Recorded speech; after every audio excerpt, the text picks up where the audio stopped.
What's up, ladies and gents, and welcome back to Forza Horizon 5. We are here with the Inspiration from Japan Seasonal Championship. We have to use a Toyota in the C-Class, and I am using the 1992 Supra 2.0 GT. Car you can see here. Bit of a different livery this time. Bit of a more crazy one, and not the usual just one or two colors, and that's it. Which I like to do. Although especially the Japanese cars often have very different liveries. I considered using the GT86 and there is already one of them next to us, but decided against it. Thought let's use a classic that we have never used before in a video. And admittedly I've never used before at all. So there is that. I thought, hey, why not, you know.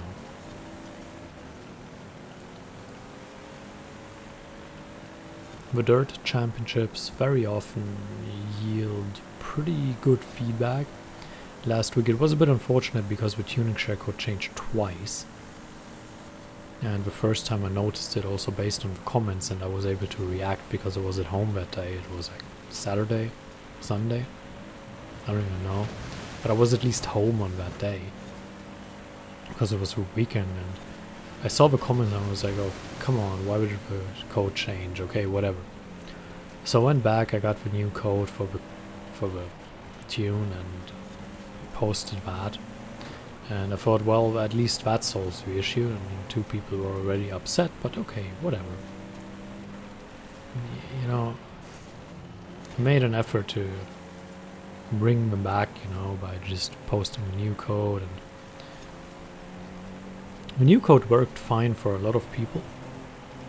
Got plenty positive feedback on the new code because, you know, it was the same tune, just the code changed because apparently some minor thing was adjusted, and then, you know, you get a new code. And the thing that really bugged me was when it apparently changed again.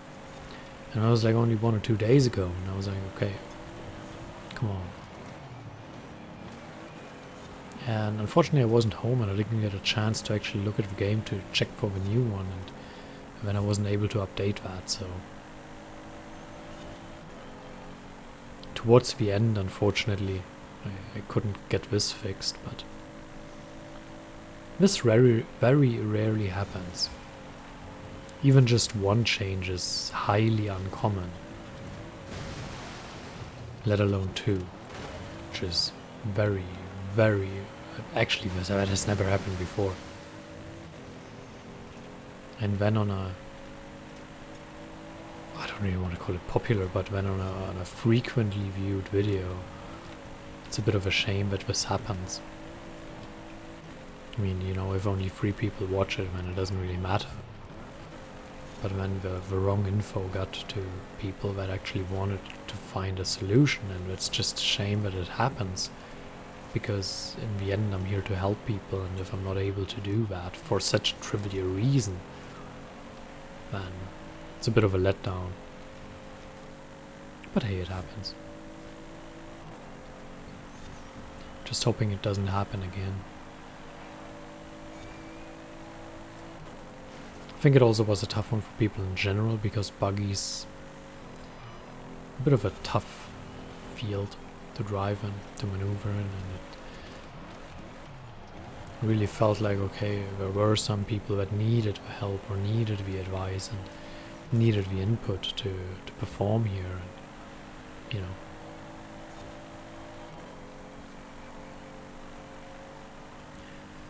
On the other hand, I'm glad I could help as many people as I could, and you know, I saw the comments. I tried to help some of them. I really should pay attention here. Getting distracted with the big lead, and you know.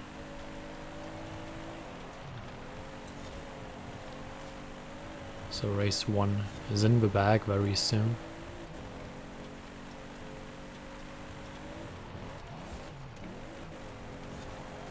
let's get around that corner. And then race 2 will be starting anew.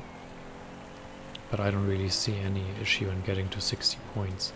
This is definitely what we expect when we start a championship, is to get 60 points, get 3 wins. Everything else is just a massive disappointment.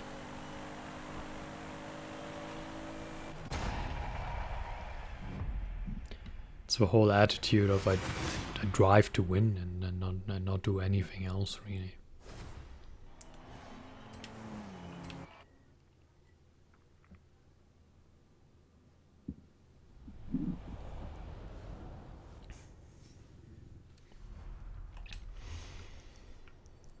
So,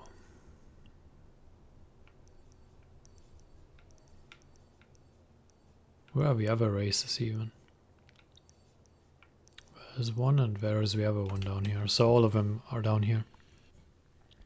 Yeah, this is fine. 25,000.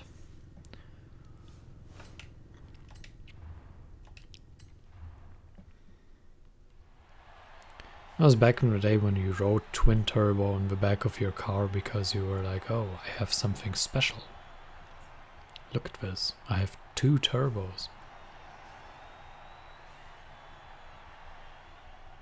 Did you know that this was even possible?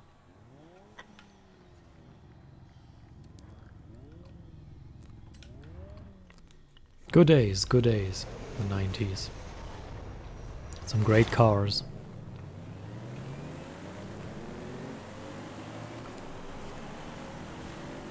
Not that I would want to drive any of them, because I very much enjoy the luxury of modern cars, but in a game I don't need that luxury, and like to look at them. Good cars, good memories, but yeah.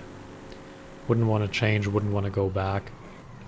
Wouldn't want to drive a 90s car anymore, so kind of done with that.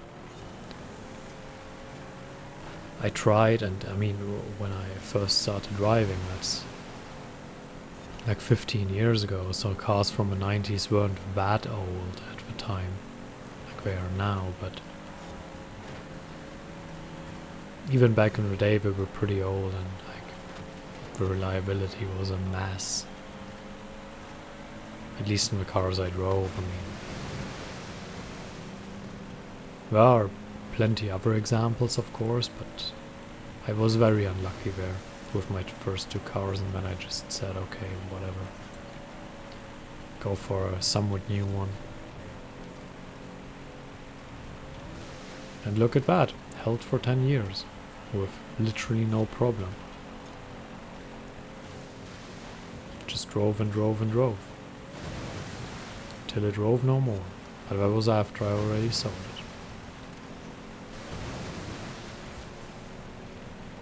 This is a bit unfortunate now. We don't seem to be able to catch up to that guy, and I'm not entirely sure why. He has a lot of weight. He shouldn't get around the corners the way we do. Maybe we can get him here in the faster section. But we don't have that high of a top speed here. Let's cut that checkpoint. That really saves us some time, and that also got us a lot closer. Cut this one also, and now we're on the wrong side of him. Let's start and cut that checkpoint, and now plant our broad rear end in his way. A pretty good maneuver actually to get the lead here. Pretty good maneuver. Now just going full throttle through the water here.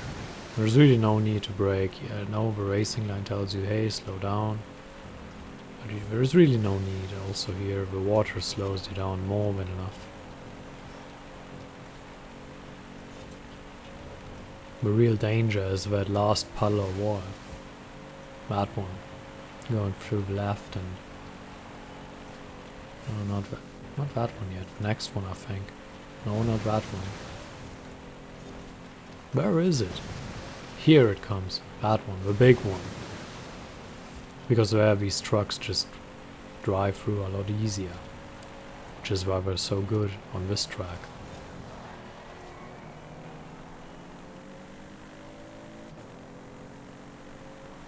But yeah, they don't stand a chance really in the other sections. So that's just where they gain their advantage. We just need to make sure we use ours. And here we no longer have to drive as risky as we did. We can now just focus on getting it done and getting a good job done. It's a benefit of holding the lead. You can really manage that and work around that a little bit, where you no longer have to take every risk. So the driving is really different in front than it is when you are coming from behind. It's a very different approach. Basically, like front end and rear end is very different.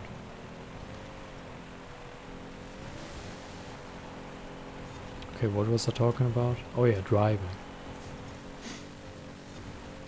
Just joking. So we're coming in very wide here, so that we can basically go in without braking. Take the full speed into it. I mean, so much water. It's such a wet track here.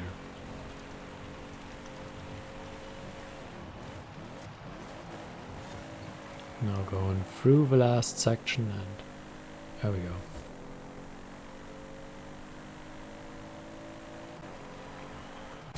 Very comfortable win in the end. Although it was not nearly by the margin that I was maybe looking for, but still a rather comfortable win. And that's 40 points already, so 2 out of 3 done.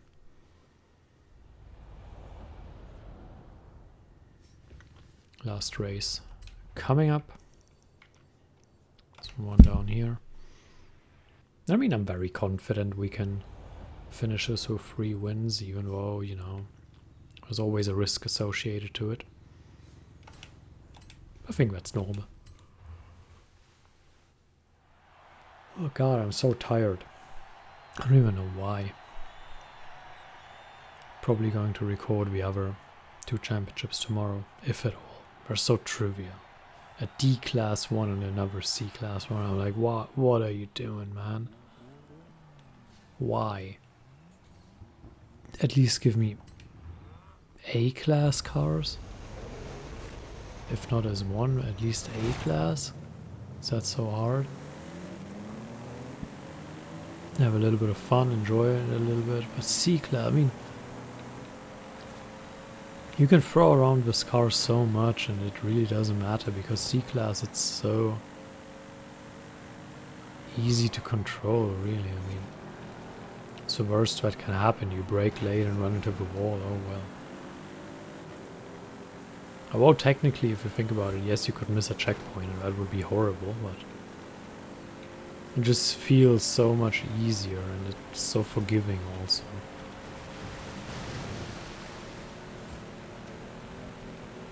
Plenty of positions to make up here, though. See that risk I took? I could aim exactly where I want to hit the checkpoint, and I wouldn't go that risky in like S1 class races, maybe even A class. Although A class is pretty controlled both. Oh god, why am I so tired now? It came out of nowhere. So you can take this one full throttle and you can also dart in here, just quickly tap the brake, which is enough. Triple tapping here to get the drift in, but double tap the brake here. Just shortly lifting, cutting that checkpoint, and now we have a lead to work with again. Now the entire race changes. Goes from really risky checkpoint cutting and doing all sorts of stuff to gain that advantage to just, you know, maintaining the lead. managing it, bringing it home. Really, the approach changes so much, it's crazy, honestly, how much it changes. Because you're like, okay, I don't need to take any of these risks anymore. And you really want to avoid looking like a Dumbo and just blowing it last second.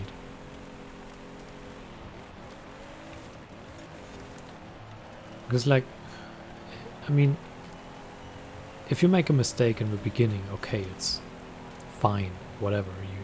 You have plenty time to recover and plenty time to get back into the lead. We had that 1 or 2 weeks ago.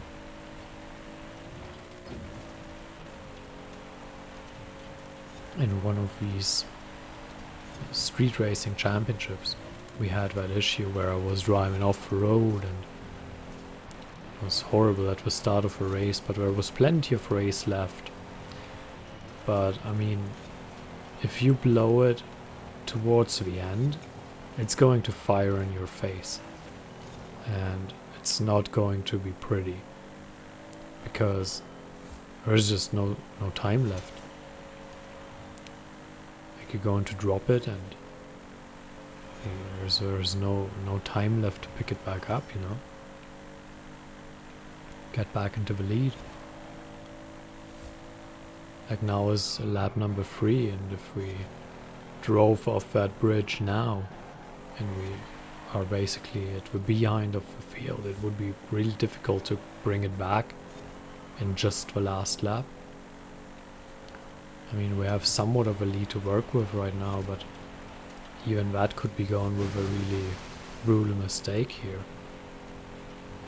Like let's say I miss a checkpoint here and then 2, 3, 4 seconds later I'm reset and I go back. There is not that much race left to take back the lead. I mean, it could work, but just because we have a lead to work with. If you're still only marginally ahead and you make a mistake now, there is just more or less no time to recover from it. And now we are closing in on the end, so if you maybe drive down here and you don't brake here like I'm doing now, but you miss the corner, and maybe now you drive into that one and miss a checkpoint here or something, you know, this happens. It's a pretty fast sequence of corners. So maybe if you make a mistake here, that can really backfire. Also this one.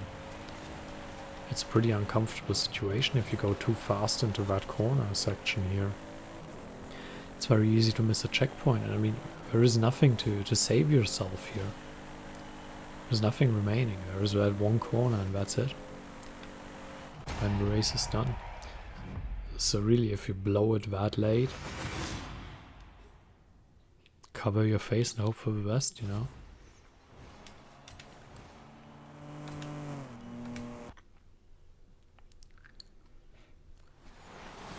But hey, we got 60 points.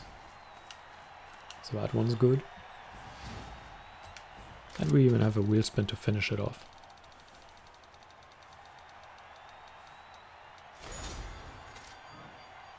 Considering that we have plenty Americans watching, we got a car that you like.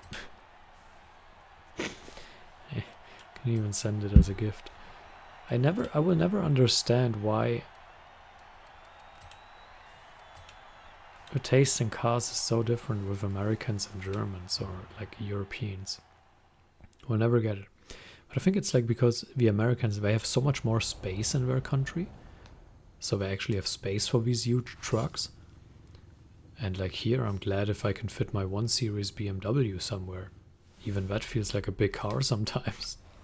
So that's crazy, you know. Anyway, hope you enjoyed it. Thank you for watching. Hope you can do it as well. And hope we will see each other next time. Farewell.